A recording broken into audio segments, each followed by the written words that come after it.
আসসালামু আলাইকুম। মেহের আফরোজ শাওন বা অভিনেত্রী, সিনেমার নায়িকা মাহিয়া মাহি, তাদের দোষটা হলো তারা চোখে আঙ্গুল দিয়ে দেখিয়ে দিয়েছে জুলাই তোমরা কি করেছো।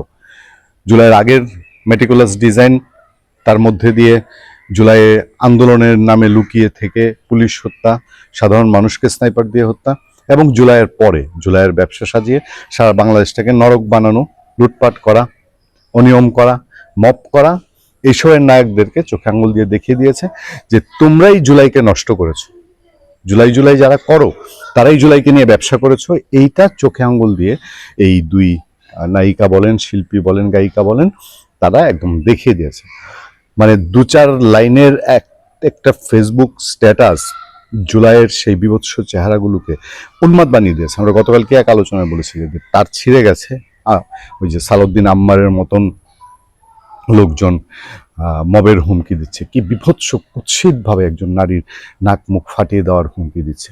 এগুলোর কোনো বিচার নাই। এগুলোর বিরুদ্ধে, মানে এটার বিরুদ্ধে জিডি কেন্দ্রের বিরুদ্ধে মামলা হয়, সরাসরি একটা মানুষকে হত্যার হুমকি মামলা হয়। সেই মামলা হওয়া তো দূরের কথা, এখন দেখেন এই মাহিয়া মাহি এবং হচ্ছে আপনার মেহের আফরোজ শাওন, এই দুইজনকে এখন হচ্ছে উল্টা জেলে ভরার মতন একটা চিন্তা ভাবনা, তাদের নামে জিডি করা, তাদের নামে হুমকি দেয়া যে তারা, এবং প্রধানমন্ত্রীকে উস্কে দেওয়া হচ্ছে যে শাওন নাকি শেখ হাসিনার চেয়েও পাওয়ারফুল হয়ে গেছে, শেখ হাসিনাকে ধরতে হবে। আমি সেই জায়গায় যাচ্ছি, শাওনকে ধরতে হবে।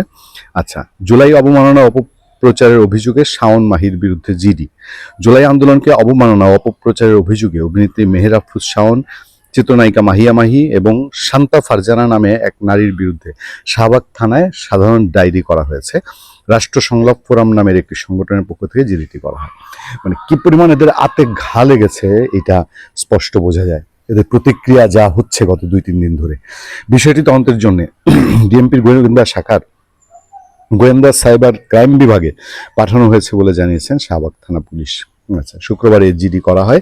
এ বিষয়ে শাহবাগ থানার ওসি মোহাম্মদ মনিরুজ্জামান তিনি বলছেন, অনলাইনে জুলাইকে অবমাননার অভিযোগে জিডি করা হয়েছে। সাইবার সংক্রান্ত হয় সেটি তদন্তের জন্য ডিবি সাইবার বিভাগে পাঠানো হয়েছে। তারা বিষয়টি তদন্ত করছে। জিডিতে কি আছে? রাষ্ট্র সংলাপ ফোরামের কেন্দ্রীয় সদস্য সচিব আনম আয়েস ও তুহিন ফরাজি এবং কেন্দ্রীয় যুগ্ম সংগঠক মোহাম্মদ শাহ আলম বাদশাহ জিডিটি করেন। জিডিতে বলা হয়, 1400-র বেশি শহীদ ও 30,000-এর অধিক আহত মানুষের আত্মত্যাগের বিনিময়ে জুলাই আন্দোলন বাংলাদেশের ইতিহাসে একটি গুরুত্বপূর্ণ অধ্যায় হিসেবে প্রতিষ্ঠিত হয়েছে। তবে সম্প্রতি একজন ব্যক্তি প্রকাশ্যে জুলাই আন্দোলন ও এর স্মৃতিচিহ্ন নিয়ে অবমাননাকর বক্তব্য ও কর্মকাণ্ড করছেন বলে অভিযোগ করা হয়। প্রথমত, শান্তা ফারজানা নামে একজন ব্যক্তি জুলাই স্মৃতিস্তম্ভে জুতা নিক্ষেপ আঘাতের একটি ভিডিও সামাজিক যোগাযোগ মাধ্যমে তার ফেসবুক লিঙ্কে প্রকাশ করেছেন, যা শহীদের স্মৃতির প্রতি অবমাননাকর এবং জনমনে তীব্র ক্ষোভ সৃষ্টি করেছে বলে জিডিতে উল্লেখ করা হয়েছে। হায় রে বাঙালির পোড়া কপাল, হায় রে পোড়া কপাল। এই দেশে বঙ্গবন্ধুর প্রতিকৃতিতে জুতা মারে, প্রস্রাব করে। এই দেশে মুক্তিযুদ্ধের শ্রেষ্ঠ সন্তান বীর শ্রেষ্ঠদের ভাস্কর্য সেগুলো ভেঙে ফেলা হয়। এদেশে মুক্তিযুদ্ধের শত শত স্মৃতি, শত শত ভাস্কর্য সেগুলো অবমাননা করা হয়। সেগুলোর জন্য কারো বিচার হয় না, বিচার হয় জুলাই স্মৃতিস্তম্ভে জুতা মেরেছে এর।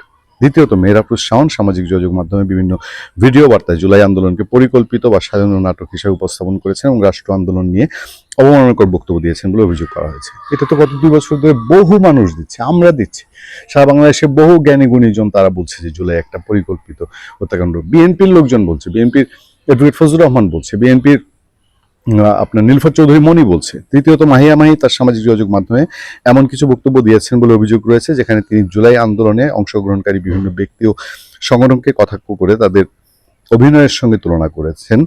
এতে আন্দোলনে অংশগ্রহণকারীদের হেয় করা হয়েছে বলেও জিডিতে দাবি করা হয়। বিষয়গুলো তদন্ত করে প্রচলিত আইন অনুযায়ী প্রয়োজনীয় ব্যবস্থা নেওয়ার জন্য পুলিশের কাছে আবেদন করা হয়। 2024 সালে কোটা সংস্কারের দাবিতে শুরু হওয়া শিক্ষার্থীদের আন্দোলন পরে সরকার বিরোধী আন্দোলনের রূপ নেয়। এই পুরনো ব্যাকগ্রাউন্ড। প্রধানমন্ত্রীর যে অনুষ্ঠানটা হয়েছে সেই অনুষ্ঠানে একজন জুলাই যোদ্ধা তিনি প্রধানমন্ত্রীকে বলছেন যে শাওন কি শেখ হাসিনার চেয়ে পাওয়ারফুল হয়ে গেছে, সে জুলাইকে অবমাননা করেছে। জুলাইকে তো তোমরা অবমাননা করছো রে ভাই। প্রধানমন্ত্রীর প্রোগ্রাম ছিল যেখানে আপনার জুলাই গণঅভ্যুত্থানের শহীদদের স্মরণে ঢাকায় অনুষ্ঠিত হয়েছে জুলাই জাতীয় সম্মেলন। সেখানে অনেক ভালো ভালো ঘটনা ঘটেছে, অনেক কিছুই হয়েছে এবং বলা যায় যে ইউনূসের চেয়ে অনেক জাঁকজমকভাবে, অনেক আন্তরিকতার সাথে তারেক রহমান এই জুলাইকে মর্যাদা দিয়ে, জুলাই আন্দোলন যেটা সত্যিকার আন্দোলন সেটাকে মর্যাদা দিয়ে তিনি পালন করছেন। কিন্তু জুলাই ব্যবসা না, এই কথাটাই মনে করিয়ে দিয়েছেন ওইখানেই স্বরাষ্ট্রমন্ত্রী সাউদ্দিন আহমেদ। তিনি বলছেন জুলাই চেতনা নিয়ে কোনো ধরনের ব্যবসায়িক বা রাজনৈতিক ফায়দা না তোলার আহ্বান জানিয়েছেন স্বরাষ্ট্রমন্ত্রী সাউদ্দিন আহমেদ। তিনি বলেন জুলাই চেতনা নিয়ে ব্যবসা কাম্য নয়, কোনো চেতনারই ব্যবসা ভালো কিছু বয়ে আনে না, তাই এই চেতনাকে রাজনীতির ঊর্ধ্বে রেখে দেশের কল্যাণ কাজে লাগাতে হবে। এটা হচ্ছে স্বরাষ্ট্রমন্ত্রীর কথা। যাই হোক, আমি শুধু প্রতিক্রিয়া খুঁজছিলাম, শাওনকে আমরা ফোনে ট্রাই করছি, শাওনকে ফোনে রিচ করতে পারিনি। মাহিয়া মাহির একটা প্রতিক্রিয়া পাওয়া গেছে, দুজনে একটু দুষ্টু দুষ্টু মনে হয়, কিছুটা দুষ্টু মাহিয়া মাহি এবং মেহরাফুজ শাওন। মাহিয়া মাহি বলছেন এই যে মামলা টামলা জিডি হওয়ার পরে শুনলাম মামলা হচ্ছে, তাই মনে হইলো জুলাই সিডিআই, তোদের মামলারেও CDI. By the way, July লিখলে সাজেশন অটো সিডিআই চলে আসতেছে, আমি কি করব গাইস? চিত্রনায়িকা মাহিয়া মাহি। যেমন কর্ম তেমন ফল, একদম উচিত জবাব। ভালো থাকবেন, সুস্থ থাকবেন। আপনার সাথে আমি আতিক রহমান, পূর্ণিয়া।